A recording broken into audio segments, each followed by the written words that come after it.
Yes, yes, yes. You know exactly what it is. It is Ask Rick on Raphael Dawkins Combat Radio, Boxing Talk with Rafi. And boom, we are live. Okay, so let's drop that and bring in Rick. Rick Glazer, how do you do? Ralph, I can barely hear you. You're faint.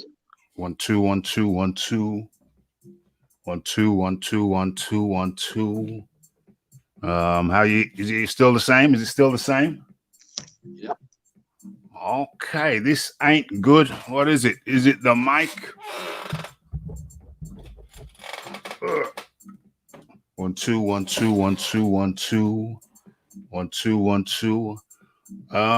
Tell me how you're hearing me in the live. How are you hearing me in the live? Barely. Let's have a look. Okay, but we're gonna have to press on. You're gonna have to lip read, Rick, because everything seems okay over here on my side. Tell me how you're hearing us over in the chats. Okay, but we're not here for a long time. We're here for a good time. So we're gonna have to get all the questions in quick fire, rapid fire. Okay, so get your questions in the chat, and in the meantime, we're gonna blast it tonight. Okay, so what's the title of this piece? We're talking about. We're gonna blast it tonight. That was a sound check, Rick. Rick, the sound check was good. It must be on your side, Rick. It must be on your side because I just did the sound check and it was loud and clear. So it must be on your side, Rick. Okay. Let me log out and log back in. Okay, so while Rick does that, we will be talking about, what's this? Let me just put the title in the piece. Where are we? Let's just get that in. Where are we? Create, boom, boom, boom. Okay, that's the name of the show. As you can see underneath, it's Ask Rick. And in this show, we're talking about and we're looking at the fights, the upcoming fights this weekend. Okay, so what's that all about? Okay, so boom. Good. Yep. Okay. Excellent. Let me just mute you there. We got some feedback. That's not a problem. So we're just gonna get straight into the weekend chat. And first of all, let's acknowledge what we got here. We got the Heinrich Schmitz, the German from Northern Ireland. We got Aaron Daly. Okay, yes. Okay, we got a question for Rick straight away. Rick, I've placed a 30-pound bet that Fury fights Kabayan next. What's the chances of me winning? Uh-oh. There you go, Rick. Say that again. You were muted. You're unmuted now. It's very good. That looks like the guy. There you go. Yeah, that looks like the guy. It's a good bet. There you go. It looks like a good bet. It looks like you might not lose your money, Aaron Daly. Okay, so let's go straight. Let's not mess around. Let's get straight into the questions. Where are we? There we are. Okay. So, who have we got this weekend? Let's have a look. We got Inouye.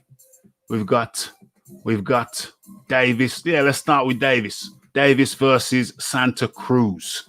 Rick Glazer, how do you feel? What's your pick? What's Rick's pick?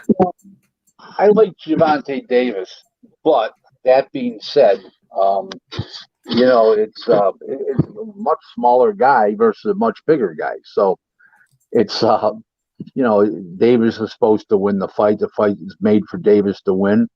And this is like almost like a going away payday for Gervonta Davis and a move ahead fight for, a going away present for Leo Santa Cruz and a moving ahead fight for Gervonta Davis. So it's pretty apparent who's going to win this fight, in my eyes, anyways. Who's gonna win it? Who's gonna win it? Gervonta Davis. Yes. It looks like Gervonta Davis has got his. Looks like Gervonta. There were some question marks where it looks like Gervonta Davis has got his weight. He's got his weight in check. Well, we'll see. We'll see Friday afternoon. Friday afternoon, your time. Friday night. What time is the fight over there in the US? What time is that airing over there? Oh, you're talking about the weigh-ins. You're talking about the weigh-ins. Yeah, the weigh-in is Friday, right? Yeah. Okay. Don ZB says, "How is Davis the bigger guy?" What do you mean? How is he the bigger guy? 35-pounder. The other guy's a 30-pounder, and the other guy started out at 18, and Davis started out at 30. So he's the bigger guy, bigger, thicker guy. Yeah, exactamundo. Okay, so moving swiftly on. What's this here? Kabayan won against Cezora. Heinrich Smith's Kabayan won against Cezora. Okay. What's the most? This is from Aaron Daly. What's the most difficult Diva-Ish fighter that you have brokered a deal for?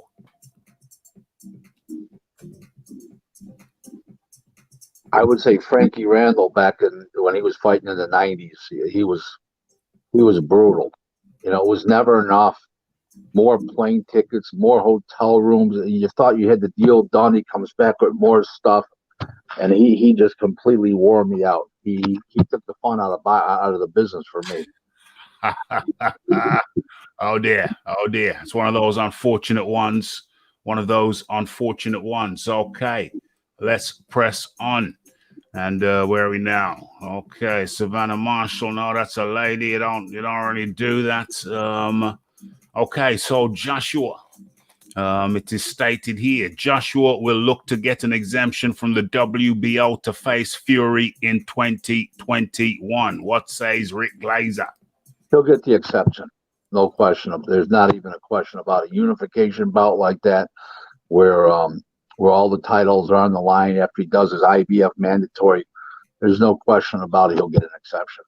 And that's a no-brainer.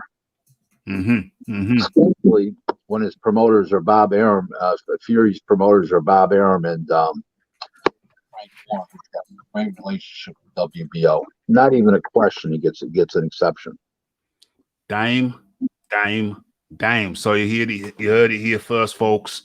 It looks highly probable that an exception is granted to Anthony Joshua.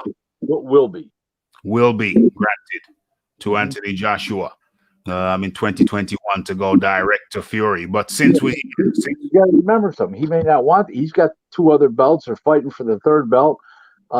So he might say, hell, I don't need to pay another 3% in sanction fees. So on $50 million, another $1.5 million. So he might say, oh, take the belt. We don't know that. We don't know that. So we'll see. We shall see. And since we're on the subject, since we're on the topic, can't mess around, can't waste time. There's been some talk. What were we just talking about there? We're talking about Bob Arum. Okay. So there's been some talk. Well, no, it was clear. It wasn't talk. It was clear. It was in a statement. It was in a statement in an interview where Bob Arum said he hadn't heard from Team Wilder since February, which was the date of their last fight. And he said that Tyson Fury has a UK solicitor. His UK solicitor has gone through the contract with a fine-tooth comb, and the outcome is that the contract for the trilogy has expired. What say you, Rick Glazer? Well, we mentioned that last week, that the contract was expired. So, I mean, what more can you say? I mean, I don't think Fury wanted the rematch. I really don't. Wilder. I'm sorry, Wilder. I don't think Wilder really wanted the rematch, or he would have been like on this like stinker. He hasn't talked in months. You haven't heard a word out of this guy. This guy's normally the mouth that roars, and this son of a bitch ain't said a word. So I think I think he's on the low profile, not wanting this fight, knowing that he can't win. Somebody told him, hey, dummy, you can't win. You know, somebody that he believes in. Yeah, I believe that. I believe that he believes that. I thoroughly believe that he believes that. That's why he's laying low, he's staying quiet. And I strongly suspect that after the fight has been made concrete, after the opponent has been named, he's going to start talking again. He's going to start coming out and say, well, I told him I was ready. I said anytime, any place, anywhere. That's all fraudulent shit. You know, that's all fraudulent shit. You know, the truth of the matter is, I said since that I've been on this show, post the fight in February, that he shouldn't do the rematch, and unless he's just going to cash out, because there's no way he wins. Then it's just about money. And then if it's just about money, we might as well put a set of red high heels on him and a short black skirt. OMG. Okay. As we move along, get your questions in, because we're not here for a long time. We're here for a good time. So let's go. Regis Progress says, I still feel like I'm the best in the world at 140. What does Rick Glazer say? Well, he lost slightly against Taylor. He didn't get swamped. So he's got a legitimate claim there, but I don't see him beating Taylor or Jose Ramirez. But he wants to feel that way. He wasn't wiped off the planet. I mean, he was in that fight competitively. It just didn't go his way. So the fact that he feels that way, I don't have a problem with it. If he wasn't that confident, I'd have a problem with that. About his integrity and his character, right? I mean, that's what the truth is. So I don't have a problem with that. Yes. And what we're saying here? Okay, yeah, I know it triggered my memory. Sanctioning fees. Floyd Mayweather came out just the other day and said these sanctioning bodies are ripping off the fighters with just these multiple belts, and the multiple belts are simply there to bring in sanctioning fees. What does Rick Glazer say? Agree with what Floyd said exactly, but we do have a belt problem with too many belts. What they need to do is they need one champion per organization, for organizations. That's enough world champions right there. We don't need all these interim titles. The only time there should be an interim title, and the only time, if a fighter is injured due to any kind of boxing injury that keeps him out of the ring for a long time, okay, or some kind of illness of the champion, or some kind of distressful situation, then you have an interim champion. Two people would fight for the interim champion, and the winner fights the champion when he comes back. But you just don't take these titles away, make these titles. It's nuts. It's crazy. I saw one the other day, guys fighting for an interim silver belt in the WBC. What the fuck is that? Come on. Please. OMG. Complete and utter madness. Okay, so let's go back into the chat. Remember, folks, get your questions in real quick. Okay, it's one from Aaron Daly. Question: how do you find sparring partners for fighters that you're brokering deals for? Do you have scouts in the gyms? And what is the average wage for a sparring partner? Great questions. I get them because they call me, and then I check them out on YouTube, or I go to a guy who I saw them fight, and he tells me about their style and stuff like that. I got a lot of people that I rely on around the world, actually, not just around North America. That's the first thing. The second thing is a sparring partner it depends on where he's going and who he's sparring with and how big the fight is and the weight class. Obviously, heavyweights are $1,000 to $1,500 a week for big fights, eliminators and world title fights. The smaller guys will spar for as little as $400 a week, but the big guys get $1,000 to $1,500.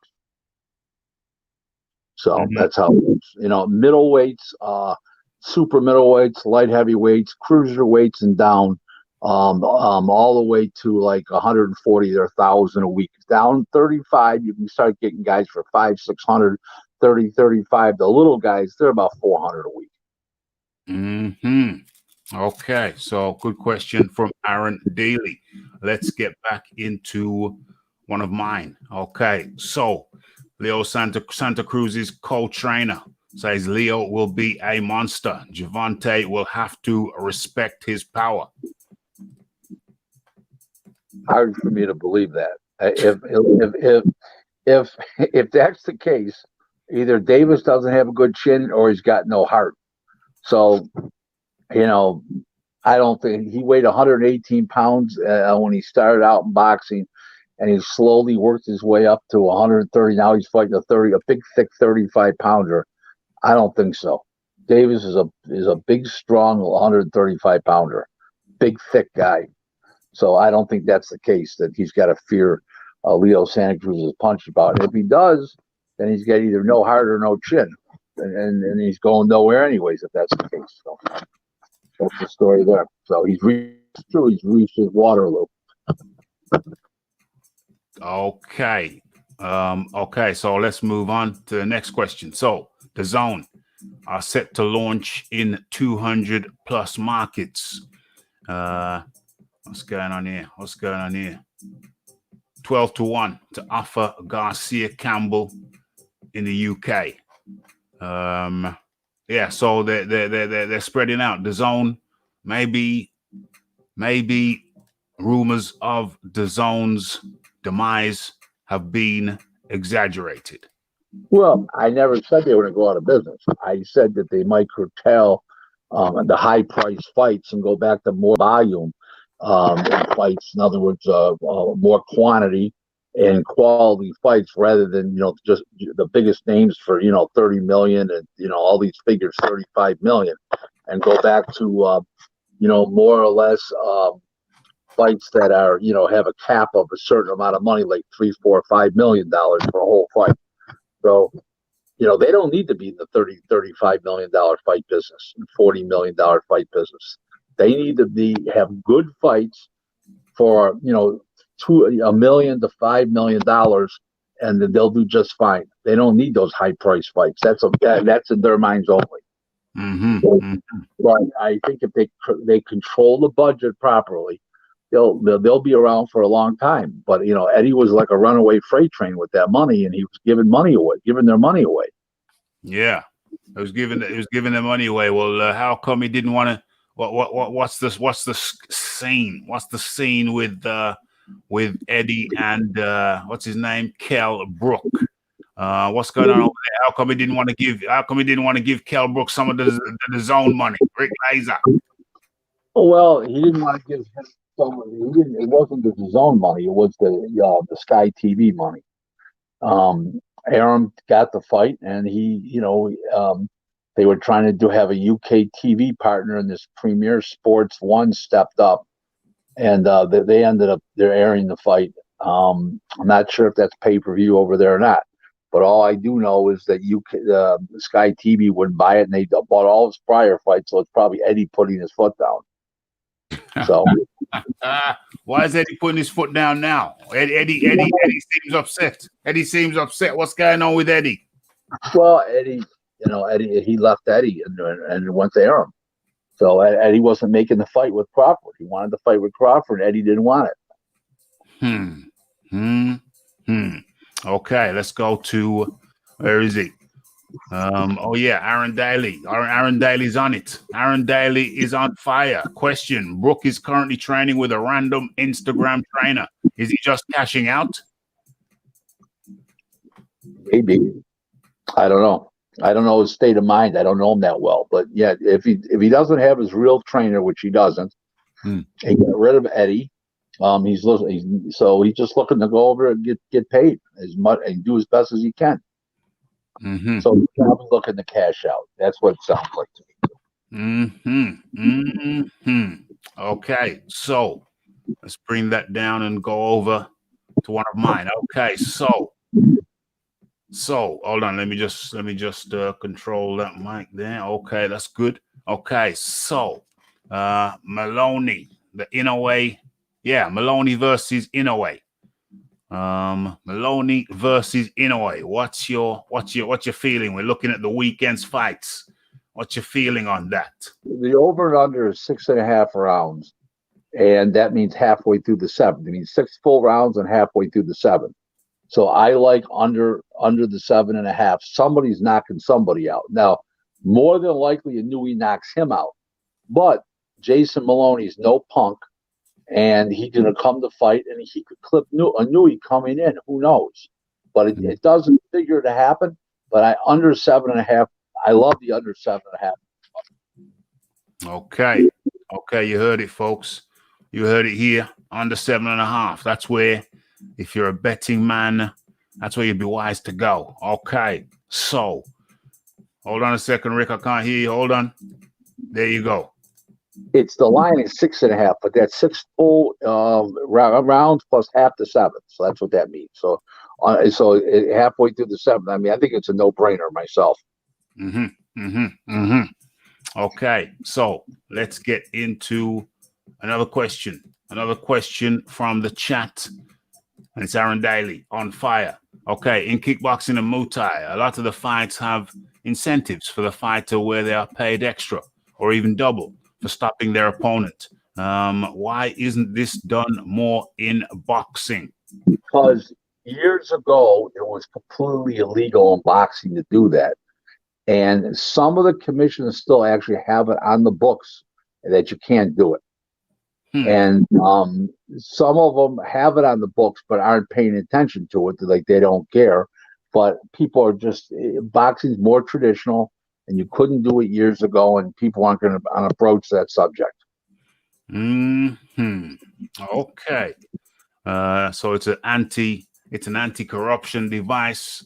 Back in the day, you know, you had some organized crime was heavily involved in boxing, and so I guess measures were put in place to go against the racketeers. Okay, so as we swiftly move on, Dave Allen versus Lovejoy. What's your take on Dave Allen versus Lovejoy, Rick Laser? 1 round, maybe 2. Allen knocks him dead. Chris Lovejoy, if Chris Lovejoy owed me money, I'd be even money. What does that mean? I can handle myself, and believe me, he's a big, slow galump that can't fight, and he's going out in 1 or 2 rounds with Dave Allen. Dave Allen will walk across the ring and look like a white Mike Tyson. So you can take it from that, folks, that do not put your money on what's his name, Chris Lovejoy, or whatever it's called, Lovejoy. Okay, so moving swiftly on, no messing around. Okay, Jamie Mongia. Remember, we're covering all of the weekend, or the most of the weekend fights, the big names. We're looking at them as well as everything else. Okay, so Jamie Mongia versus Torino Johnson. What's your feelings? What's your feelings on that one? It's actually Jaime Mongia. It's pronounced. Oh yeah, it's Jaime. But I think Mongia will win, even though Johnson will challenge him. Johnson's a slick guy, boxes well. He's strong. He knows his way around the ring. But Mongia is very strong physically. Is a great excellent puncher, and he'll be just too tenacious, too young, and too fresh, and just all over the guy like a cheap suit. And I don't know how long that Johnson will be able to sustain that pressure. You know, that high intensity pressure that Mongia brings to the table in every single fight that he every single fight. That's how he fights, the same way.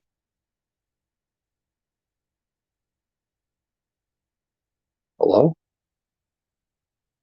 Okay, I've got a question here from the Heinrich Smith, whatever his real name is. We don't know. We suspect we know, but it ain't Heinrich. And he says, Raf, why don't you ever wear your glasses properly? Okay, well, I can't answer the question. I don't know how to respond to that. So we will move on to a more sensible question. Okay, so let me just control that there, and let's have a looky. Let's have a little looky. Okay, we got a sensible one from Aaron Daly. Question: The Zone is launching in the UK and many other locations. Will this mean the end for Sky Sports involvement in boxing? I don't see that. I think they'll team up with another promoter, or they'll keep it like free agency, where they'll buy from different promoters, different fights and stuff like that. That's what I think. Yeah, that makes sense. That makes sense. I don't think that Eddie Hearn is severing his connections with Sky. I just think it's more like what Rick says. It's going to be on a free agency thing, case by case basis. For example, even though the Zone are going to be in the UK, the Fury fight would not be. I think I've read somewhere the Fury fight would not be on the Zone. So I think it's just a case of spreading out the fights. But hopefully Eddie doesn't spread himself too thin. We see some say that's happened in the past when they expanded into America. But we'll have to wait and see about that. But in the meantime, let's get on with another question. Okay, so where are we? Okay, Chavez. Julio Cesar Chavez says that Canelo is pound for pound best, but Crawford is more complete. What do you make of that statement, Rick Glazer? I mean, that's a very mundane answer. Yeah. He's right, but I mean, I think that pound for pound, if they were comparable weights, Crawford would be faster.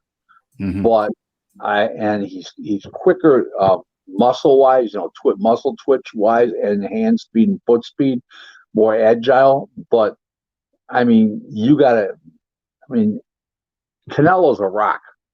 Let me tell you, he's tough. He's got great balance, tremendous strength, and great chin, and he's always in great shape. Comes to fight. That's all there is to it. And if you ask me who the top pound for pound fighter is today, I would say Crawford and Canelo second. That's my opinion. Yes. I'm sticking to it. Yeah. I think we're on the same page on that one. We're on the same page on that one. Canelo is a rock, but there's so many stipulations when you fight him. It's almost not a straight fight sometimes. You got to make this weight on this day, that weight on the other day. It's all too many. You got to read this. You can't just get in there and fight the guy. You got to read a 50-page contract. It's crazy. But let's crack on. Got no time to tarry today.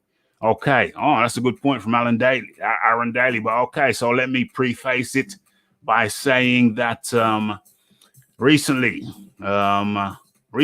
Dana White has come out and said that he will be making, what do they call it? Zuffa Boxing. Zuffa Boxing will be launching in 2021. And Aaron Daly asks a very pertinent question. He asks, do you think that Dana White will come in and actually make an impact in boxing? No. The answer is no. Not if he does, it'll be 5, 6, 7, 8 years down the road. It's not going to be for the immediate future. Okay. So why is that? Yeah, he's used to paying the guys $500,000-$600,000 for a main event, and boxing you're getting 28, 30, 35 million for a main event. I can't. He doesn't have the TV money to pay that for boxing like he does MMA. Because remember, he can't do ESPN. The platforms is reserved for Aram only for boxing by law, by the contract. So he can't go and say, "Oh, I want to do a boxing show on ESPN or ESPN Plus or anything like that." He's not allowed to, or anything that's Disney or ABC related. Any of the family of Disney and ABC stations, such as the ESPN platforms, ABC, the Disney, not happening. and he won't have the funds. So you won't have the funds to put into it to be able to compete. And pay-per-view is pretty dead for boxing. So I just don't think it's gonna. I don't think he's gonna be a player. Now he might be a player 8 years from now when Aaron's old, King's dead, Aaron's dead. You know, he might become a player eventually, but he's not going to be a player in the foreseeable future. Yeah. Yes. Okay, that makes sense. Okay, and welcoming in Roger Lee, and he asks, Rick, why is Conlon moving down in weight, and do you think Dog Bay too much of a step up for Coughlin? He's moving down in weight because he can. Because he can make 122 pounds, and at 26, he's just an average sized guy, and he's fighting big, strong guys, and that's why he's not knocking out people. Now, at 122, he's fighting smaller guys, so his power will show up more. That's number one. Number two is Dogbo's on the back nine heading towards the clubhouse. If Colin can't beat Dogbo, he ain't beating any of the top guys at 22. All the fresh young Turks that are in there right now battling away after Navarrete left the division, and it just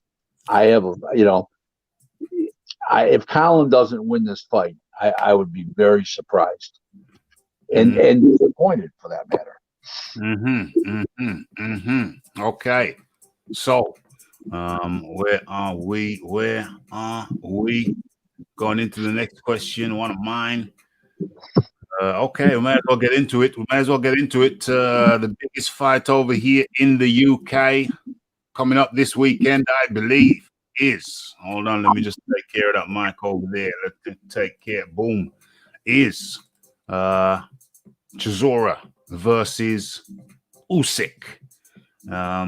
Me personally, I think everybody is of the opinion that Cezora doesn't really stand a chance. What do you feel about this situation, Rick Glazer? Same as everybody else. Yeah. Can you see a way? Can you see an upset? Can you see a surprise? I don't see it. I don't see it. When did Cezora ever pull an upset? I mean, he's just not capable. He's just a guy. And Usyk boxes well, punches with authority, smart. You know, he's left-handed. He's slick. You know, he moved in and out and around. You know, Cezora's he's a working man's Dylan White. Hello? Okay. So let's move swiftly along.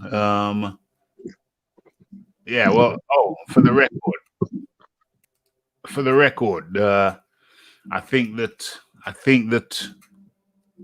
there's always a chance for Cezora. There's always a chance. Cezora, he can underperform when he's not under the big lights, when it's a little small hall, when he's abroad in Monaco and nobody's really watching. But I think that you get the best out of Cezora when he's on a big show and all the chips are at stake. So I say look out for Cezora to rattle Usyk. I say Cezora has a chance before the 7th round. Up until the 6th round, Cezora has a chance. I saw Michael Hunter give Usyk problems up until around the 6th or the 7th round of their fight. And Hunter had been out of the ring for, was it a year or 18 months? Something like that. So I say, people, up until the 6th round, Cezora may give Usyk problems. Mark my words. We gon' see. But let's move swiftly along and let's go to the chat. Let's go back to the chat. Question: who's the most dangerous boxer that you've come across? The reason I ask is one of the Birmingham-based boxers that I randomly met in a club actually brought me and my friend Sambuca, the most generous boxer. Does it exist? Generous boxers? I don't know. I've never been around one yet. OMG. Okay. Okay. So what's going on here? What's going on here? Leighton Evelyn, sorry. Is Chris Lovejoy a fraud? Rick Glazer. He's such a big fraud. He's such a fraud. He should be in prison. I hope that answered the question. Says Rick's gonna earn me some money. Hold on, Rick. Hold on. There you go. Eddie should be in prison for this fight. The Lovejoy. I've heard Lovejoy talking some big talk though. He's ready for this. He's ready for that. So let's, this is the acid test. Because if you can't get past Allen, then that is a very big statement indeed. Lovejoy gets destroyed by Allen. Allen's not going anywhere. Okay. So let's continue. Let's continue in the chat. Count L in the building. Salute to the Combat Nation and Rick Glazer. What's this here? Have you watched the Lennox Untold Story Rick, have you watched the Lennox Untold Story documentary recently released? No. What are they saying? Neither have I. But I certainly will. You know me, I'm a big fan of Lennox Lewis, one of the best heavyweights. Rick Glazer is what Rick is Lennox Lewis one of the best heavyweights of all times. Third best heavyweight of all time. Joe Lewis, Larry Holmes, Lennox Lewis, and Muhammad Ali are my top four. George Foreman 5. Number 6 would be Jack Johnson. And Lennox is that good. Lennox is very, very vastly underrated as an all-time. Totally agree. I totally agree. Okay, as we press. Hold on, Rick. Yeah, what are you saying, Rick?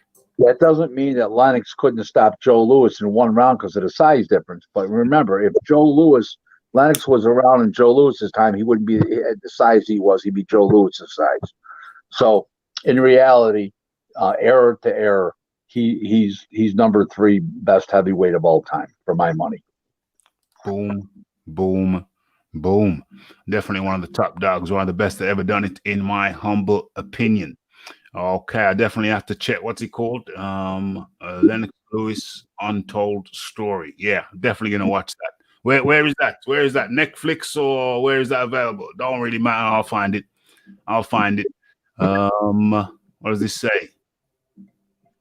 David Hayes predictions giving you sleepless nights. Well, what was David Hayes' prediction? What's this? Keith Chegwin. Damn, I thought Keith Chegwin was dead. Keith Chegwin is alive? Okay, so Keith Chegwin asks, yo, Raf, BFTB is calling you out live on his show. He said he destroyed you in a debate. All of our debates are filmed, and you can catch them right here on this channel, my friend, and you will see something totally different. Actual Facts Boxing, A. Santos is up in the building. Okay, Iron Kong says, Rick, Charlo is on video recently again, turning down the Andrade unification. Why is Charlo and his team so against the Andrade Triple G and the Andrade fight? What's going on with that, Rick? Because he's not beating those guys. Simple as that. He just can't beat those guys. Those guys are too big, too strong. They fight too well. They're too tenacious, and they got huge hearts. Nobody's seen Charlo, the 60-pound Charlo, see if he's got a heart yet. How are you? Yes. The fact that he runs down all these fights shows he may not have a heart.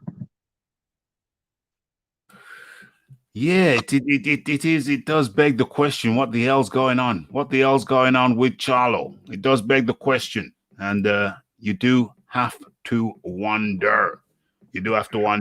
Okay, so Rick Glazer. What did you say, Rick? Have you ever seen Christopher Lovejoy spar or fight? I've seen him fight. And you're not impressed? Clearly not. Clearly not. I'm even money against him if he owed me money. And I'm 62 years old and 5'8.5", and I'm 40 pounds overweight. Okay, I'm very confident. How long would your training? How long would your training camp be, Rick? I wouldn't have to. I could walk across the ring, flick a jab out, and hook off the jab, and out he'd go. He's a big balloon. He's nothing. He's gonna get destroyed. He's gonna get destroyed Saturday.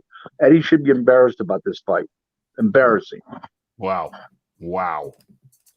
So you heard it here, folks. You heard it here, folks. You know, anybody has any doubts, go on YouTube. Take a look at Chris Lovejoy. He's a joke. Wow.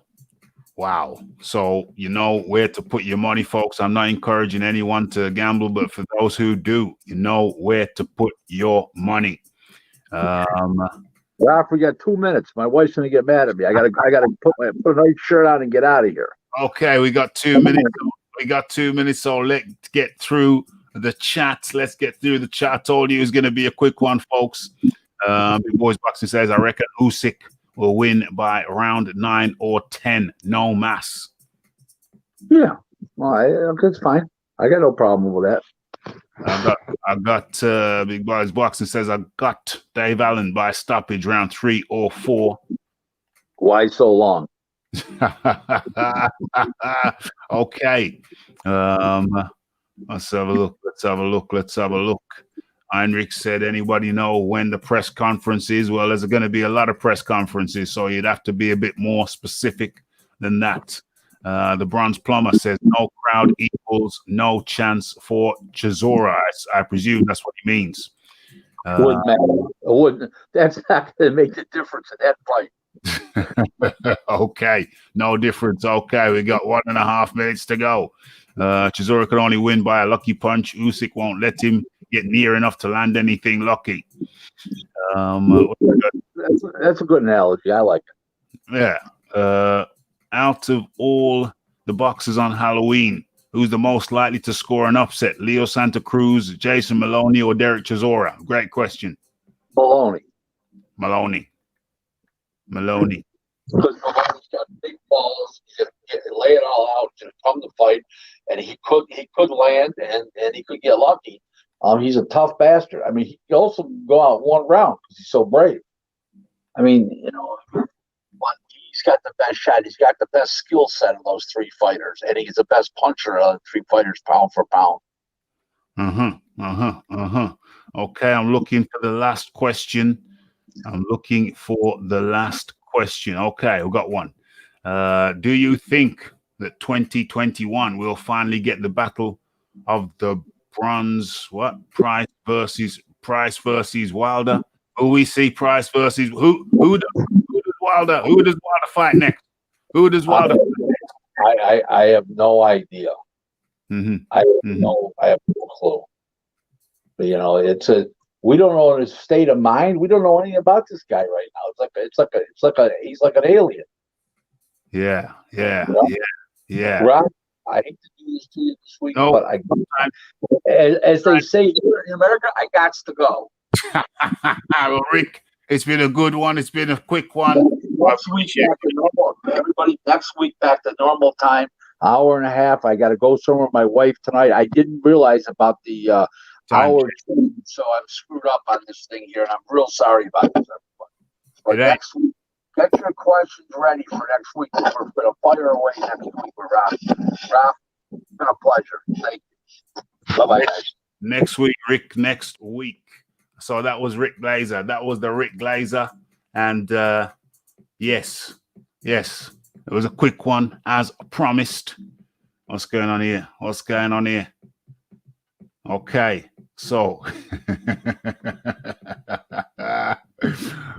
so yeah, it was a quick one as promised. Have a good one, Rick. Thanks, guys. No worries, Rick. Fury is ducking, says T. White. T. White says Fury is ducking. That makes no logical sense, my friend. It makes no logical sense. I mean, what you've seen, what we've seen, and what we've heard, from all that we've heard. Hold on a second. Let me just, So like I was saying, from all that we've heard, Deontay Wilder wanted no parts, absolutely no parts of Tyson Fury. How do we know that? How do we know that he had no interest in the rematch? Well, we know that because let me share this. Oh no, it's not there. Never mind. Okay, we know that because Bob Arum came out recently and said that Deontay Wilder and Shelley Finkel have not been in contact with him since since the fight in February. So what does that say to you? What does that say to you? What it says to me is that they just don't want it. Deontay Wilder knows he's in for a thorough ass whooping. Deontay Wilder knows he's going to get that ass spanked, severely spanked.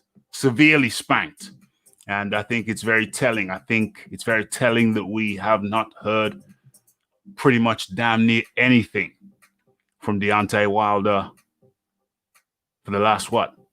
How many months has it been from February to now? For the last 6 months? Is it 6 months? February, March, April, May, June, July, August, September, October? Oh, it's 8 months. We've heard nothing from Deontay Wilder for 8 months, and I think that we know the reason why. Deontay Wilder does not want it. He doesn't want the trilogy. And you say, oh, okay, don't want the trilogy. So what's going to happen?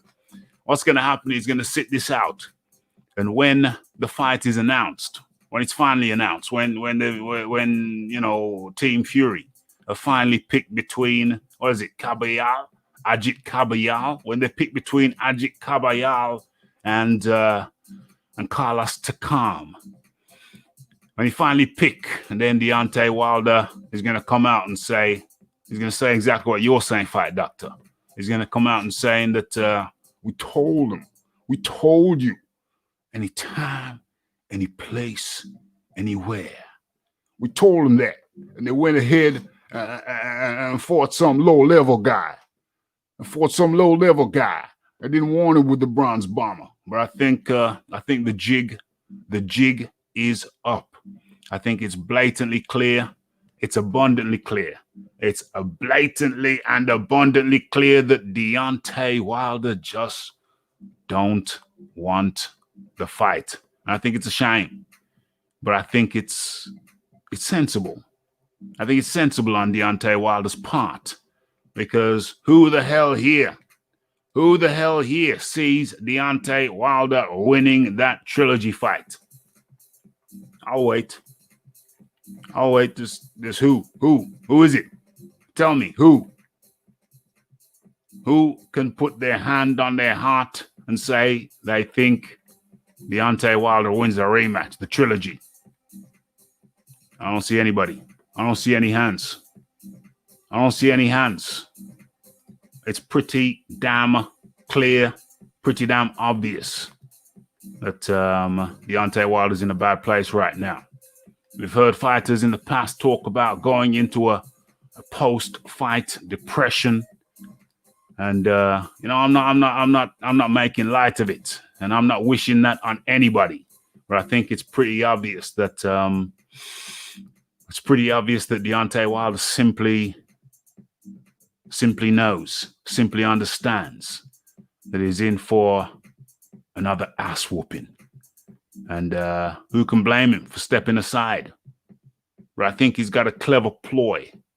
I think Deontay Wilder has a clever ploy. He's going to wait. He's going to wait it out and hope for one last big payday against the winner of Anthony Joshua and Tyson Fury.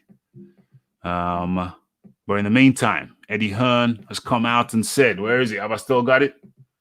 Let me damn well share this. Let me damn well share this. Do I share that? Nah, I'm not going to share that. I'll do a video on that. Yeah, but the question is, what is Deontay Wilder? Because that process going to take what? They're going to fight maybe 2021, at some point in 2021. Anthony Joshua, Tyson Fury, 2021. Okay, that'll be the first fight. And of course, there's going to be a rematch. So when's the rematch going to happen? The rematch likely to happen in 2022. Okay, I don't think they're going to be fighting 2 times in 1 year. So the rematch happens. So whoever wins that fight is undisputed. So the undisputed champ is going to go ahead and probably have to take care of a mandatory. Yeah. Whoever wins is going to have to take care of a mandatory. If Joshua wins, he fights. What's his name? Usyk. Fights Usyk next. If Fury wins, then he fights. I guess he fights the winner of Povetkin versus White. So yeah, Joshua fights Usyk. If he wins, Fury fights the winner of, either Pulev or White or Pulev. Let's hope White gets it this time. So it could be, another British affair. Tyson Fury. Well, hold on. Having said that, no, hold on. Yeah, if Dillian White wins, he won't be the mandatory till 12 years. He won't be a compulsory mandatory till 12 months after. Yeah, so that equation might be a little bit skewed. Depends on when the Joshua versus Fury fight occurs. So yeah, and then I think Deontay Wilder. But what does Deontay Wilder do in the meantime? Who does he fight in the meantime? What is it? The Tito Ortiz trilogy, or does he rematch Dominic Breazeale? Because let's be clear, no way, no how do I see Deontay Wilder fighting a real live dog. He ain't gonna fight Andy Ruiz. I think Andy Ruiz smokes him. Out, leaves him draped across the bottom rope. I don't know. Trust me, the court case is coming. Dame. That's interesting, Leighton. That's a very interesting hypothesis. You see, for that to work, Deontay Wilder would actually have to want the fight. You see, and I think that's where that theory falls down, because I don't think Deontay Wilder wants the fight. There has been no indication, Leighton, that Deontay Wilder actually wants to fight. And as a matter of fact, if you were him, would you? He's fought Fury 2 times already, and arguably he's lost 2 times. You know, the first fight, that was a draw. But remember, that was a rusty Tyson, and Wilder couldn't beat a rusty Tyson. Tyson came back about 2 fights later and whooped that ass comprehensively. Both cheeks got spanked. OMG. What's going on here? Yeah. Then other mandatory fights will be on the line. Absolutement. Wilder could target Trevor Bryan, the WBA interim champion, and get a Mando shot. Yeah, he could. He could do that. Trevor Bryan hasn't fought for the best part of 2.5 years. That's Trevor Bryan. Damn. Yeah, that's an interesting hypothesis. Let me go through some of these comments here. I missed a lot. Let's see what's happening. I downloaded it, Rafi. It's out there. Yeah, I'm going to check it out. Talk about the Lennox Lewis new film documentary.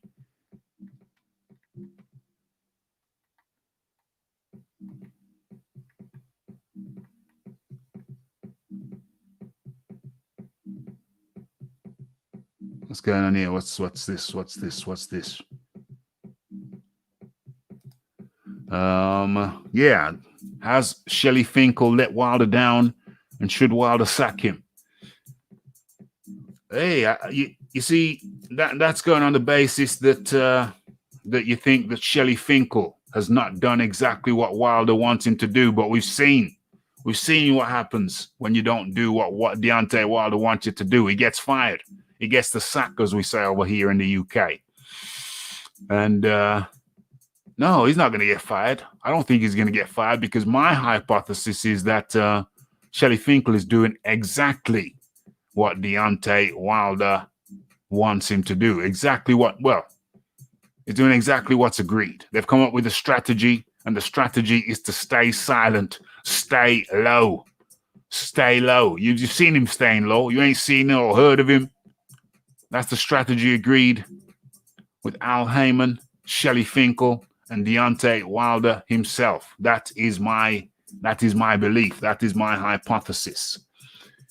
Where are we? Joe Gallagher's statements, comments. I think you're referring to statements that he may have made saying that these fighters aren't going to take pay cuts in the COVID era. Well, I mean, listen, it's a question of economics. You know, it's a question of economics and market forces. Now, an item is only as valuable, is only worth what the market will bear. I'm going back to some economics now. Going back to economics class. I repeat, a good or item is only worth as much as the market will bear. What is the market? The market is the marketplace. That's the buyer's market. It's how much people are prepared to pay for a good, an item, or service.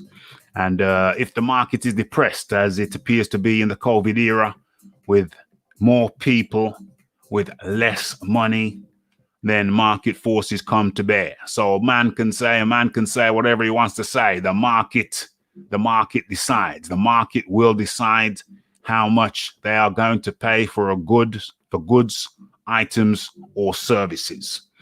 That includes sports. Sports is a service. It's the entertainment service. And if the paying public have less money to pay for services, then that is the market speaking. So I don't think Joe Gallagher is going to somehow manipulate the market with a few words. You know what I mean? So market forces will prevail. That's my take on the matter. What's going on? Oh, damn. I went way back, didn't I? I went way back. And, no network wants it right about now. And there's no contract. Well, the contract has expired. Contract has expired according to Bob Arum. Philip Carl Roberts in the building. So what's going on here? So who is Fury rumored to fight next? Well, it's not a rumor, is it? It's not a rumor. It's been put out there that the two fighters in contention are Ajit Kabayal, and if you look at the top right-hand corner of your screen, you will see a man in a beanie, goes by the name of Carlos Takam. I think originally from French-speaking Cameroon. I think he now lives in France or something of that nature. Some French-speaking territory. Although he should try Guadeloupe in the West Indies. They speak French and you got the sunshine. Seems like a better deal.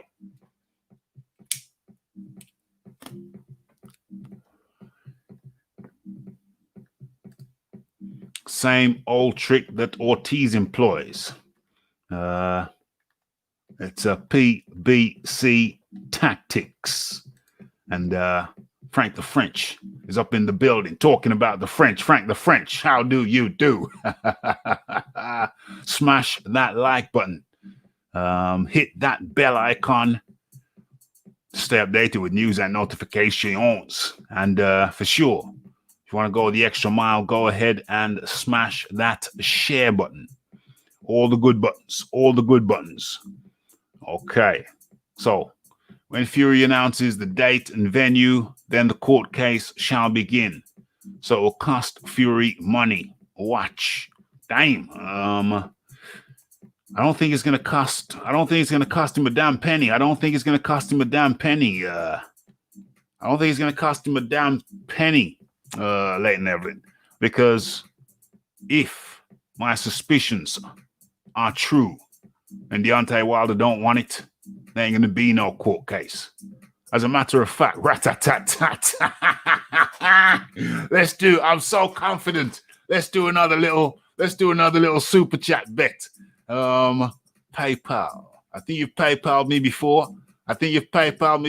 Yeah, there's different ways to support the channel, folks. So you can do the super chat or you can do the PayPal. PayPal is in the description box. And I challenge you, Leighton Evelyn. £10 bet. £10 PayPal bet. If Deontay Wilder does not pursue a court case, when the fight, the date, the venue, when Fury announces the date and the venue. Okay, so when the date and the venue is announced, I challenge you, Leighton Evelyn, to a friendly £10 PayPal bet. £10, UK pounds. So if Deontay Wilder does not launch, or Wilder side does not launch a court case, does not file a court case in December, in the month of December, if he does not do that, then you lodge £10 via PayPal. If he does do it, if Deontay does do it, which I say he won't, if he does do it, then I launch a £10 PayPal to you, Leighton Evelyn. It's a £10 bet. What say you, Leighton Evelyn? Do you accept the challenge? That's how confident I am that Deontay Wilder don't want the fight. Let me scroll down. Let me see what's happening. Oh, damn. T. White wants to get into it. T. White. Damn. So Leighton Evelyn's on it. T. White's on it. Who else? That's a bet to all comers. I am so confident. It's a bet to all comers. Anybody want a piece of the action? Type in now. Come on, let's go. Let's do this. I'm pausing. I'm waiting. Let's have it. Let's have it. Come on. Let's have it. Who's in? Who's in? Is Philip Carl Robertson? I don't think so. Is Philip Carl Robertson? So T. White's in. Leighton Evelyn's in. Come on, folks. Come on. Come on. Let's do this. All right. Just view it as a tax rebate. What's going on now? What's going on now? What are people saying? What are people saying? Where are we? Where are we?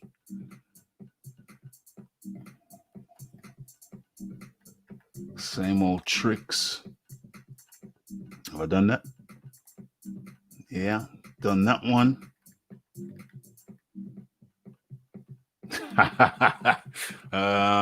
T. White, Kabayan or Takam. We haven't heard any objections from Wilder. Well, we actually have. There was a rumored statement from Wilder saying that I'm prepared to fight. We're prepared. No, I think you Finkel who said it. Let's do it in Wilder's voice. No, let's do it in Finkel's voice because he said it. We're prepared to fight Tyson Luke Fury, anytime, any place, anywhere. That sounds like a Deontay Wilder structured sentence. So I'm pretty sure that would have come from some Wilder or one of his cronies. Let's have a look. Let's have a look. Big Boys Boxing says, unless Wilder gets a Mando spot or someone from the PBC gets a belt somehow, Wilder ain't getting a shot, period. You know, didn't Deontay Wilder said he was going to freeze Joshua out? Yeah. I think Tyson Fury said it as well, but Tyson Fury has moved on. Tyson Fury's moved on now, and the guy said he was going to freeze out. He's now looking likely to fight in 2021. So that's very interesting. That's very interesting. Let's see what's going on. As a matter of fact, rat-tat-tat-tat. I remember seeing it was just today, not long ago, when I saw a little clip on Facebook. Let me see if I can dig it out. Let me see if I can find it. It was very interesting. Boom. Let me see if I can. I'll give myself 60 seconds to find it, and then we'll move on if I fail. Okay, 60 seconds. As a matter of fact, let's put the stopwatch on.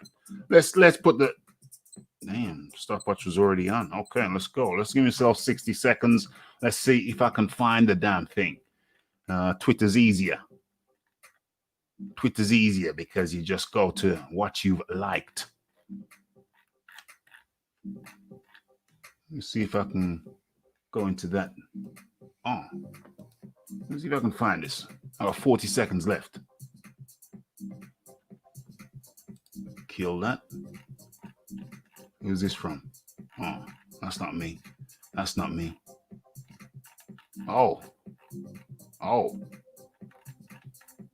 Okay. This should stir up a little bit of controversy. Let me share my screen. So I said, no, I'm not going to share my screen. It's too much work. But incidentally, Vitaly Klitschko tests positive for coronavirus. Yeah, I've seen an article. I've seen an article on that. Hold on, did I post that twice? Why is this here twice? I found Dawkins 1. I found Dawkins 2. I don't understand that. Did I post that? Let me erase that. Let me delete that. I've double posted. Delete that post. Okay, I'll come back to that. Yeah, it's 1 minute 19 seconds. Didn't do it. Okay, so let me get back into this. All the mandatory fights will be in line. We have things in line.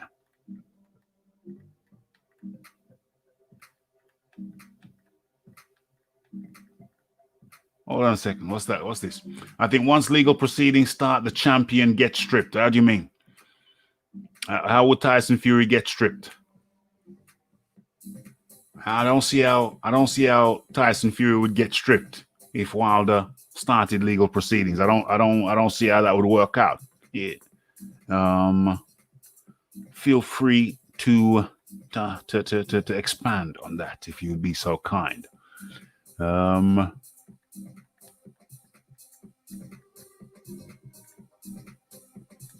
I think Wilder would fight Fury if there was a crowd. Just a cash grab for Wilder, really. Yeah.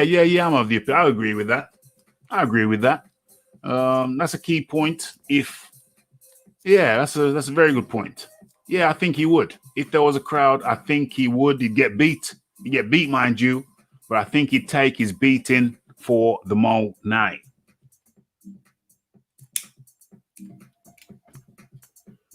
I'm talking about Deontay Wilder. Okay.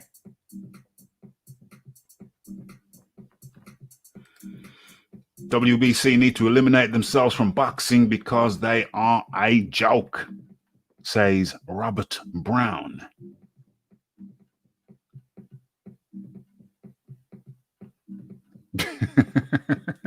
The strategy to look like a dumbass letting the contract expire. Who does that? Who lets a contract expire? Is anyone telling me that somebody who wants to fight would let the contract expire? Come on, guys. Come on, guys. Come on, girls. Come on, people. Please. Don't tell me you really believe that Deontay Wilder wanted it. How's he going to want it to let the contract expire? OMG. OMG. What's going on? What's going on? What's going on? What's going on? What's going on?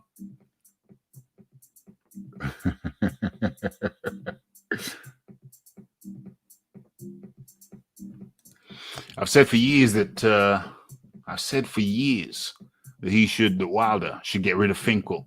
He's been milking Wilder for years. In my opinion, his purses were only 2 mil tops until he put AJ's name in his mouth. Well, here's the thing. You can say that you can get rid of Finkel, but hold on a second. I think that's a miscalculation. I'll tell you why. If it weren't for Finkel, I say to you, Deontay Wilder would never have become world heavyweight champion. If it weren't for Finkel and Al Heyman, I repeat, if it weren't for Finkel and Al Heyman, I put it to you that Deontay Wilder would never have become a world champion. So, rather than firing Finkel, I think that Deontay Wilder knows that Finkel is because of Finkel. Finkel saved him from Vladimir Klitschko. Remember there was talk about Wilder fighting Vladimir Klitschko? Well, it was Finkel that saved him. Finkel said, he's only a baby. Deontay's only a baby. And then they navigated him. They plotted his course splendidly. Who did he fight? Who did Deontay Wilder fight to become world champion? None other than Bermane Stiverne. And Bermane Stiverne was his first. What was that in his 30th fight? His 32nd fight? Something like that. Yeah, something like his 32nd fight. When Deontay Wilder fought Bermane Stiverne, his first top 10 opponent to become WBC heavyweight champion. He owes it to Finkel. Primarily Finkel, because I think he's been with Finkel for longer than he's been with Heyman. He owes it to Finkel. I think he's been with Finkel the whole time. Yeah, definitely longer than he's been with Heyman. So Finkel has been the architect of Deontay Wilder's success. So there's no way in hell that Deontay Wilder is going to get rid of the guy who got him to where he is. And it was probably Finkel who told him to put AJ's name in his mouth with no intention of fighting AJ. And just by putting another man's name in his mouth, that propelled him to multi-millions when he was fighting for 1 and 2 million before that. Some allege he got 5 million for Ortiz, but where'd the money come from? Where'd the money come from?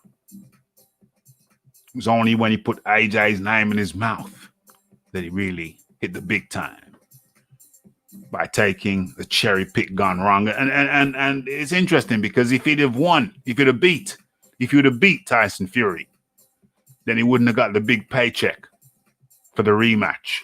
So it's kind of ironic. It worked out best for Deontay that he didn't beat Tyson Fury first time around.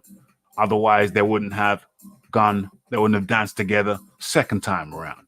And it was the second time around when Deontay Wilder really made long money. You know, going into the excess of the 5 mils. Yeah. So he owes it all to Shelly Finkel. Interesting. That's my version. That's how I see it. How do you see it?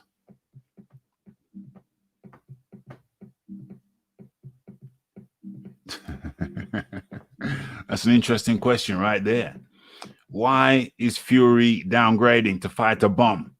It doesn't look good for Fury because now he's cherry picking in 2020. See, well, listen.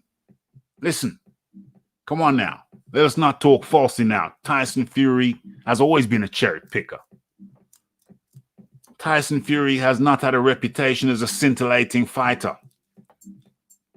Tyson Fury is only really rocketed in fame due to one of his only scintillating fights.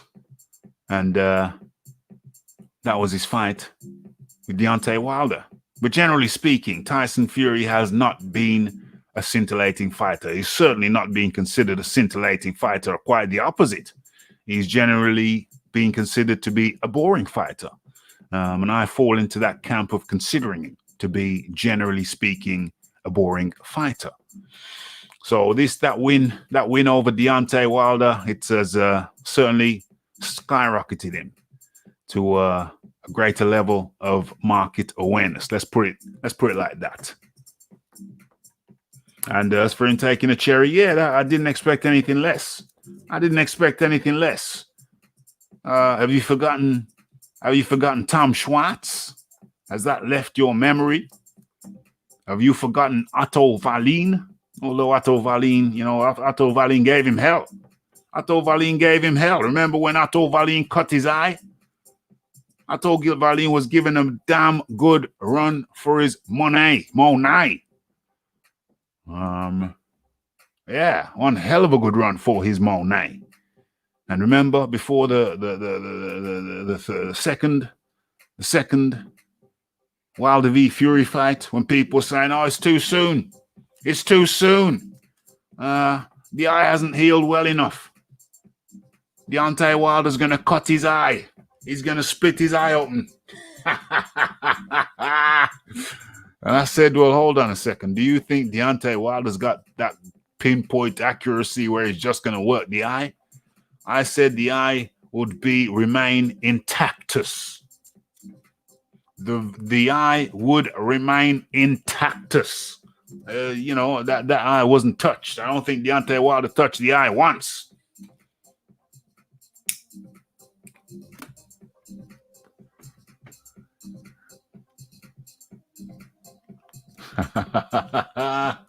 Yeah, Philip Khan Roberts echoes my sentiments. Fury's always been a cherry picker. Never fought a mandatory defense in his career. And Tyson Fury has never defended a belt. How do you like them apples? How you like that? How you like me now? OMG.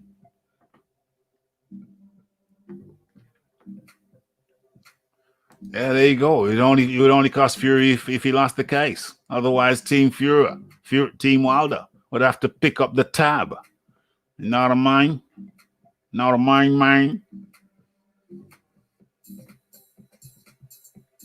Yeah.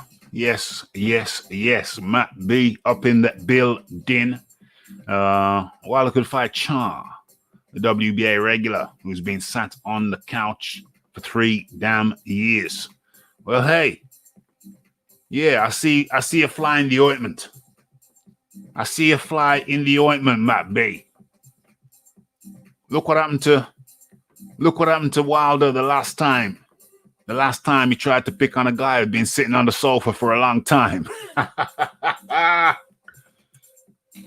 Didn't work out very well at all.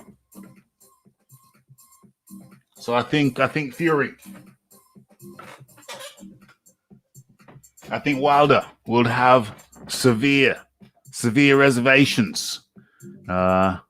He'd have severe reservations about going that route again. He'd probably have nightmares about picking on a guy who'd been sitting on a sofa.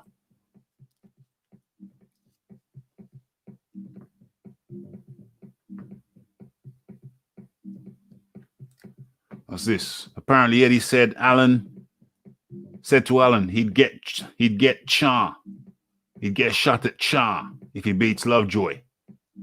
Could see Wilder Allen for the WBA. How did I miss that comment? How the hell did I miss that comment? That's a good one. So the question there is, would Deontay Wilder, Deontay Wilder versus Chris Allen is not improbable. It's possible. It's the OMG. It's the hit that like button. It's the hit that subscribe button. And even if you already subscribed, hit the bell icon to deactivate it and then hit it again to reactivate it, because you know YouTube been playing games.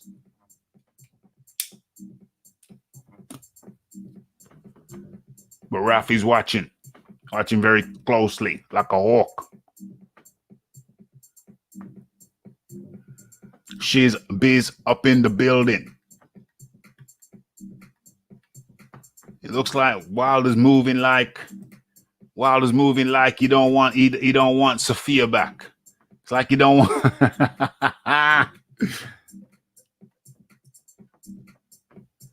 Oh, Philip Carl Roberts says no, he don't want in. Philip Carl Roberts don't want in on the bets. He don't want in on the bets.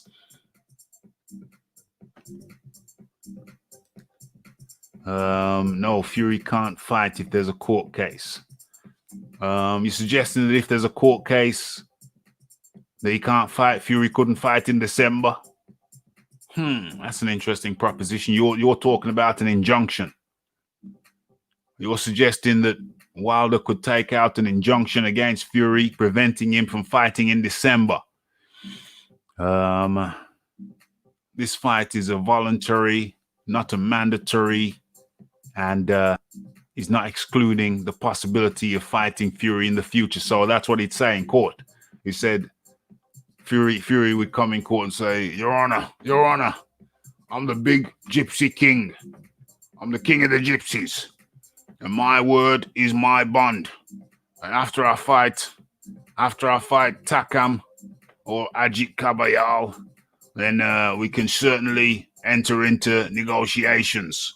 But as it stands, the contract, as you've heard from my lawyer, solicitor, the contract has expired, Your Honor. So I'm not doing anything wrong, and I shouldn't be penalized. That would be Tyson Fury's defense, and I think it would work. Fury can't fight in the US. Well, I think he could. And that's where his contract is. It's an interesting turn of events, however, Fury fighting in the UK. Didn't Fury come out? You see, that's why I just can't take anything Fury says seriously. Didn't Fury come out and say he wouldn't fight in the UK again? But yet, less than is this year? Said he wouldn't fight in the UK again, and here he is fighting in the UK in December. That's why, I take everything Fury says with a pinch of salt. I lie with a handful of salt. Big handful of salt.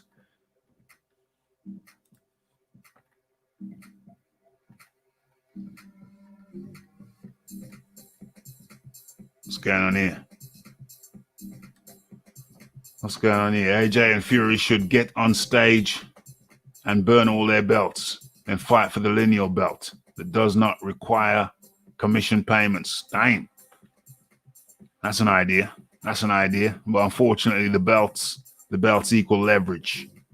If they dump the belts and they just have some lesser guy come fight for it, presumably a lesser guy. P. Newell, New York is up in the building. I haven't seen P. Newell in a while. It's good to see that you're still tuning in. Hit that like button. Hit that subscribe button if you have not done so already, or even if you have, just hit the bell icon once and then hit it again. Make sure it's activated, and also avoid YouTube shenanigans. Good to have you, P. Newell. Okay. What's going on here? And if the court case happens, it will say goodbye to Joshua fight. That's why I think his team will do it. Leighton, we got that 10-pound bet. Deontay, I hope he's not listening to this. And goes to court just to spite me. Leighton Evelyn, this Deontay Wilder's got the whole of December. Well, up until December, because it's from any time up until the night of the fight. So from any time from now up until the time of the fight, obviously it'd be a bit silly for him to launch a court case on the day of the fight. But he's got from now till December the 5th or whenever in December the fight takes place to get the court case launched, and you win the bet. Anybody who's just tuned in, let Nevlin and I have a £10 bet that Nevlin reckons Deontay Wilder takes it to court.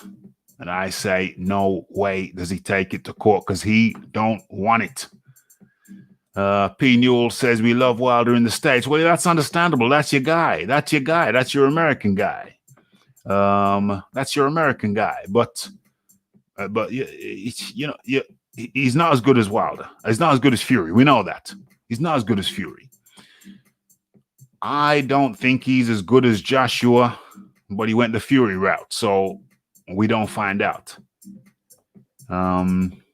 It's interesting, man. It's interesting. But of course you're gonna support your guy. Of course you're gonna support your American guy. Why would you not? You should. You should. When you can find him. Wilder is staying quiet now. Well, why do you think he's staying quiet, though? Why do you think he's staying quiet? Would he be staying quiet if he wanted the Joshua fight? I mean, the Fury fight? I think not. The fight doctor says Joshua and Fury are ducking. Well, if a guy is ducking me and he offered me 120 million to fight him, I don't think that's a duck, my friend. Joshua gave Fury Wilder 120 reasons. 100. Hold on. Damn, 120 million. Let that sink in. 120 million.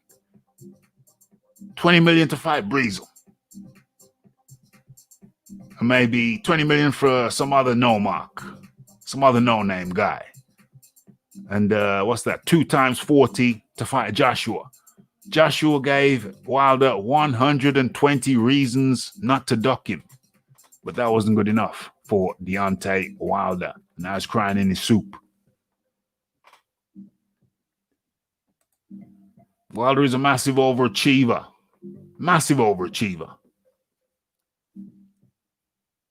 But he should have taken the 120 and retired into his island, drinking sangria and riding his jet ski. 100%.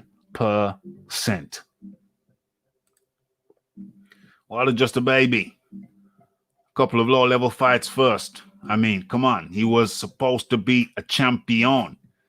And it was 7 fights later when he stepped up. Not 2. Indeed. Okay, Mr. Jones says AJ wins, Fury wins. Joshua should then sign the contract to fight Tyson 2 Fast Fury. No excuses. AJ wins, Fury wins. Oh, you're talking about the next fights? Joshua should then sign the contract to fight Tyson 2 Fast. Well, I mean, it's Fury. It's Fury who would be signing the contract, isn't it? The offer would be coming from the Joshua side. They would present the contract to Fury, and it would be up to Fury to sign. You know, Joshua is still economically the A side. You do know that.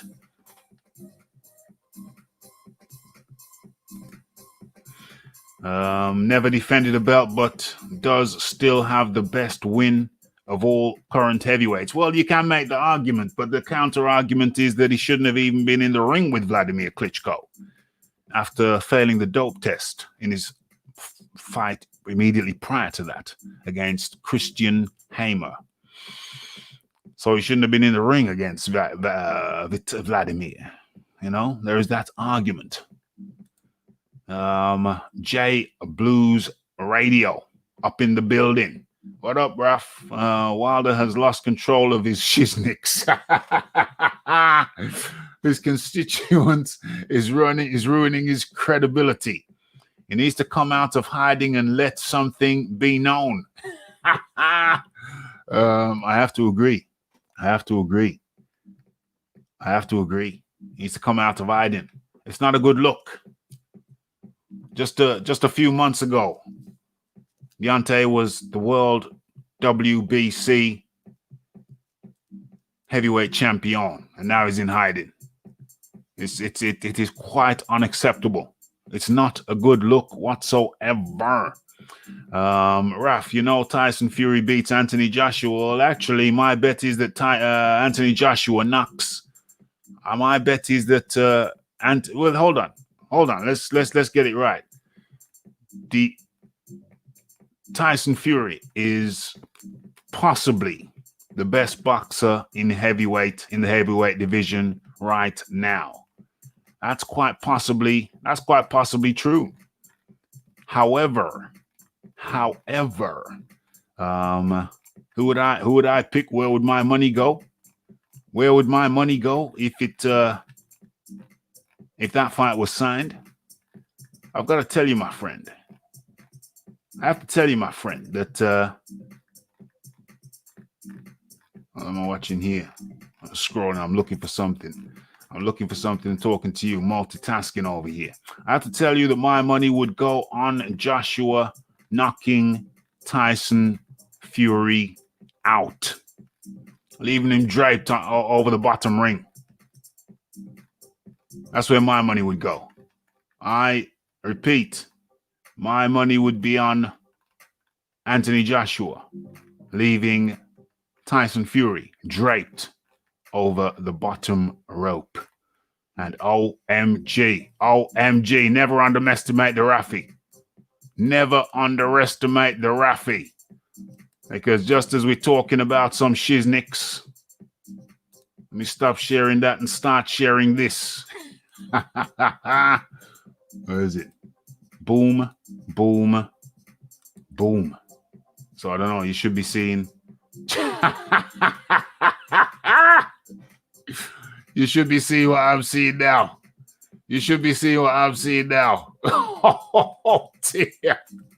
Oh dear.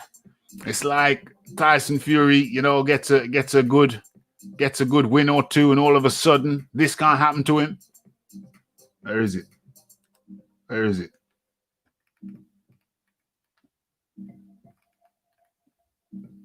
Let's take this back just a little bit.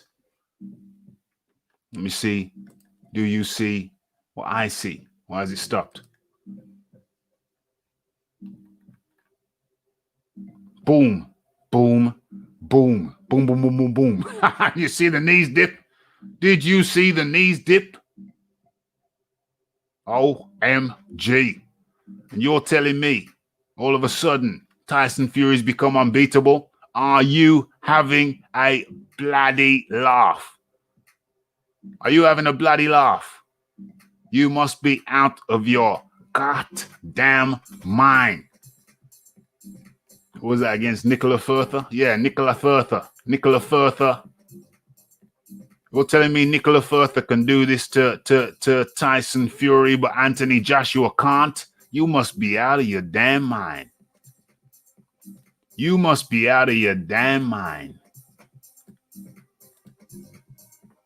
What's going on? Let's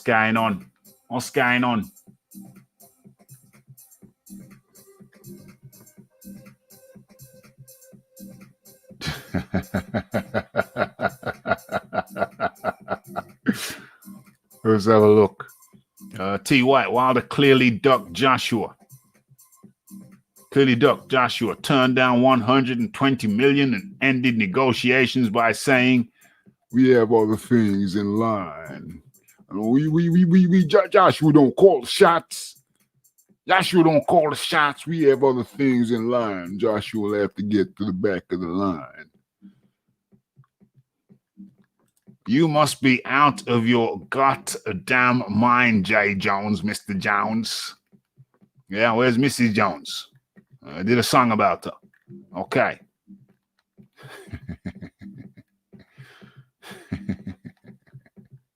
Do I want to bet? Hell, just drop a super chat in.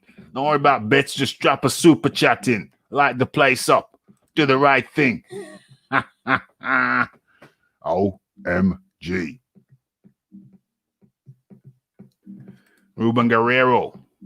Fury probably even has second best wins. You mean 2 best wins as well in Wilder. If you don't count older Vlad or AJ. Because Fury win cancels it out. What the hell are you talking about? What the hell are you talking about? Okay, I'll translate that. Let me translate. Let me translate, Ruben. I'm joking. I'm just joking with you, bro. You're a good supporter of the channel. It's much appreciated. So, 2 best wins. Yeah, you could say that the Vitali win is the best win, but like I said, he was a drug cheat and shouldn't have been in the ring. Okay, that's one. Boom. Then Joshua beat Vlad. Arguably a better conditioned Vlad. You have to put that in there. A more motivated Vlad. Who the hell thought Fury was going to beat Vlad? Nobody, including Vlad. You didn't think it. I didn't think it. Nobody thought it. Apart from maybe Tyson. He probably thought it. So, yeah. And then who else? Wilder. Who the hell has Wilder beat? You can give him some props because he was a 5-year WBC champ. But, I mean, come on. The man was protected. The man was protected and never legit. Wilder was never a legit champ because he ducked all the tough competitions, all the tough competition of his day. Ducked Anthony Joshua, ducked Dillian White. Who else? Ducked Vladimir. 3 massive ducks. Gave Ortiz a shot after Ortiz popped dirty and he said he wouldn't fight no drug cheat, but he fought Ortiz, but he didn't want to hear nothing about Povetkin. Come on, another duck. To this day, Wilder been ducking to this day. And he's ducking again. He's ducking Fury this time. OMG.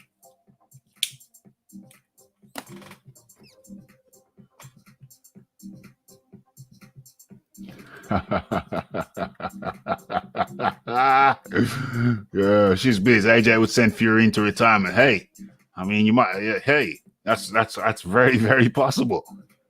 That's very, very possible.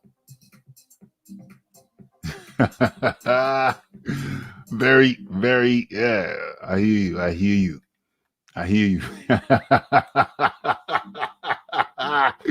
Damn, am I a bookie around here? Am I a bookie around here? Damn. AJ comes in at 237, fast, powerful, too fast, too strong, and mobile. He's got a good chance against Fury. AJ is more complete than Wilder. I agree with that. Marla up in the building.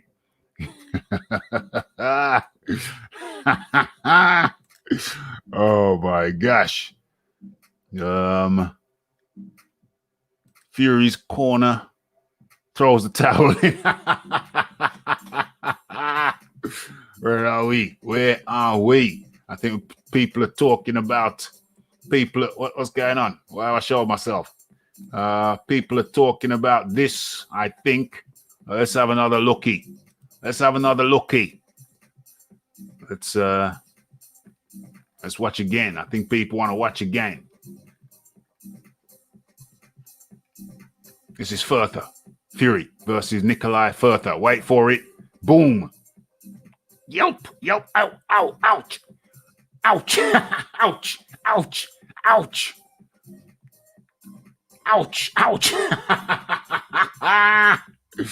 And you're telling me that Tyson Fury is invincible? Get the damn hell up on out of here. You must be crazy. Shout out to Ohio Runs Boxing for this. Okay, let's not tarry. What's this? What's going on? What do you mean up next? I don't want anything to be up next. Get out of here. Okay, so where are we?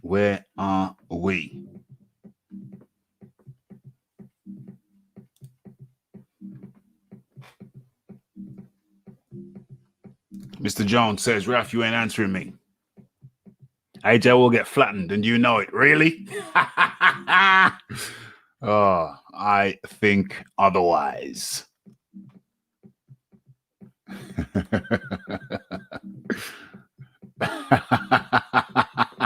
Nikolai Further is an ATG, says the bronze plumber. I think he's referring to what Fury might have said.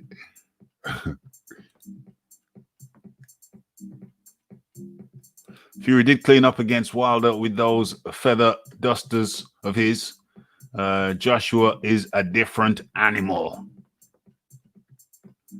Raf knows deep down that Fury wins. Does he? Does he? Do I have to give you some evidence again? All right, you asked for it. You asked for it. What the hell? You see that? Yeah, I think you can see that. Oh, ow, ouch, ouch, ouch, ouch, ouch, ouch, ouch, ouch. Where's the uppercut? Ouch. OMG. OMG. Okay, so where we at? I ain't got no good wins. Who he beat? Who he beat? Enough quacking. All right, Kong up in the building. What's the story with Wilder's shoulder? I don't know. It's about what the hell? What the hell is going on? What the hell's? Stop that! I want to go back. I didn't want it to go. Yeah, there you go. That's what I wanted. I don't know. I don't think there is a story with his shoulder. I think the story is with his bicep. I don't know where the shoulder stories come from. It's a mystery to me. We know he has or had a bicep issue, and that's what delayed the fight. Let's remember, let's not lose sight of the fact that Shelly Finkel. It's quicker to the punch as well. Tyson Fury so far. Damn it. Almost sets further. One. Damn it. Let's not forget that ouch, ouch, ouch, ouch, ouch. Ouch, ouch, ouch, ouch, ouch. Damn. Yeah, I got slightly distracted there, but let us not forget that Shelly Finkel came out and said that we are ready. Oh, see the knee dip there? We are ready to fight Tyson Fury anytime, any place, anywhere. And he said that within the last 2 weeks. That don't sound like a shoulder injury to me. That don't sound like a shoulder injury to me.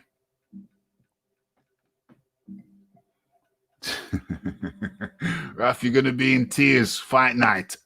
Absolutely not. Absolutely not. Why does this thing keep happening? I said cancel, man. I don't want to go nowhere. Just stay right here. Stay right here. Damn it. Okay. So let's get through. Where are we? I've lost my place.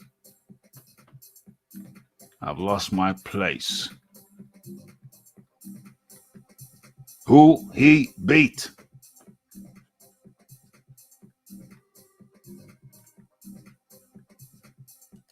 Yeah, that's a good counter. That's a very good counter. And Evan says, Mr. Jones. Fury said Joshua beat him in sparring when Joshua was an amateur. Straight from the horse's mouth. Oh, he was being sarcastic, was he really? I suggest you check the definition of sarcastic, Mr. Jones. Could have been stopped in England. A lot of damage, a lot of punishment. Taking a lot of punishment there.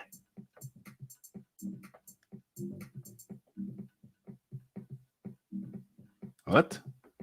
Go listen to Brendan Schaub interviewing Tyson Fury. He explains the Joshua sparring. Oh, AJ was sticking his knee up? Leg up? What the hell are you talking about? Absolutely brutal. Further's record was 121, lost 11, drew 1. Do you see AJ finishing Pulev before 6? Very likely. I'd say around 7. I'd say give it to 7. But Pulev ain't no joke. I mean, if Pulev fought Wilder, that would be one of Wilder's more respectable opponents. I repeat, if Wilder fought Fury, if Wilder fought Pulev, that would be one of Wilder's most respectable opponents. Let that sink in.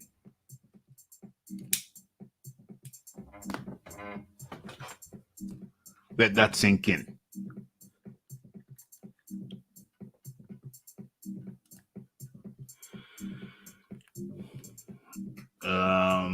Like Nevin says, don't be silly. Joshua was Fury's rival back then. It wasn't even his rival. Joshua was still an amateur. Fury would say anything to make Joshua look bad. Him and Wilder was best buddies back then, but now he ain't Wilder's buddy. Yeah, they ain't buddies no more. But Wilder was saying it was so easy. It was so easy to make that fight. The fight with Fury. But Joshua, Joshua don't want it. Joshua don't want it. Those are the words of the bronze bomber Wilder. Okay.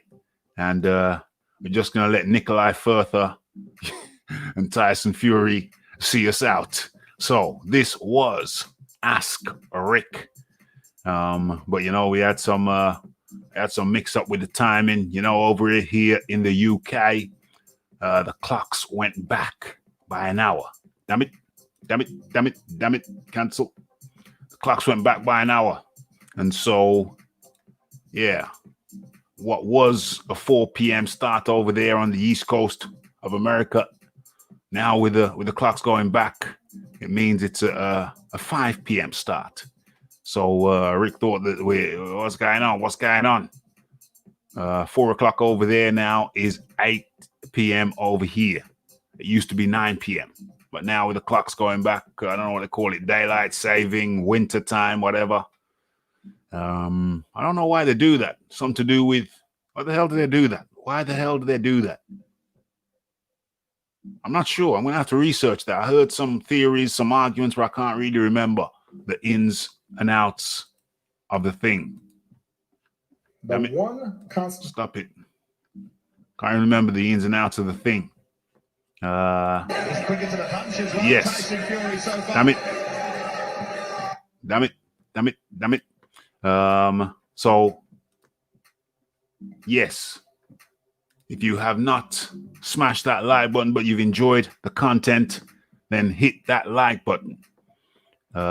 If you are not subscribed already, and even if you are subscribed, then hit that subscribe, that bell icon one time to activate it. If you are not subscribed, if you are subscribed, hit the bell icon to deactivate it, and then hit it again to reactivate it, because YouTube and how they play games. But Nikolai Further wasn't playing no games. He had Tyson Fury dipping his knee. Made Tyson Fury dip at the knee, dip at the hip. So smash that like button, hit that subscribe button, and hit that bell icon to stay updated with news and notifications. And I'm just playing this for people who say that Joshua can't beat Fury. I'm not saying that he automatically will. There ain't nothing automatic. But yeah, don't tell me that Fury is unbeatable just because he hasn't been beat yet. Okay, so yeah, it's the Raphael Dawkins, it's the Combat Radio, it's the thanks to everyone who took time out of their day, to come and share it with Rick and I. Like I was explaining the confusion with the timing thing, but now that is resolved. What's going on here? Cheers, Raf. To start October, I quit all boxing live shows. Too many hours. This is one of only 2 that I still watch. Well, that is much appreciated, my friend. That is much appreciated. Yes, yes, yes. That's a solid endorsement. Okay, let's run through these last points real quick. I think AJ will KO Pulev within 6. Yeah, I'll go up to 7. Great chat, guys. It's been fun. Stay safe every day. Stay safe, everybody. Stay safe, Tyson Fury. Stay safe. Keep those knees straight. It's the Raphael Dawkins. It's the Combat Radio. It's the like. It's the subscribe. It's the comments. It's the shares. And it is the hitting that bell icon to stay updated with news and notifications. And don't forget about the live shows. Don't forget to follow me on Twitter. It's the Raphael Dawkins. It's the Combat Radio. And I'm out.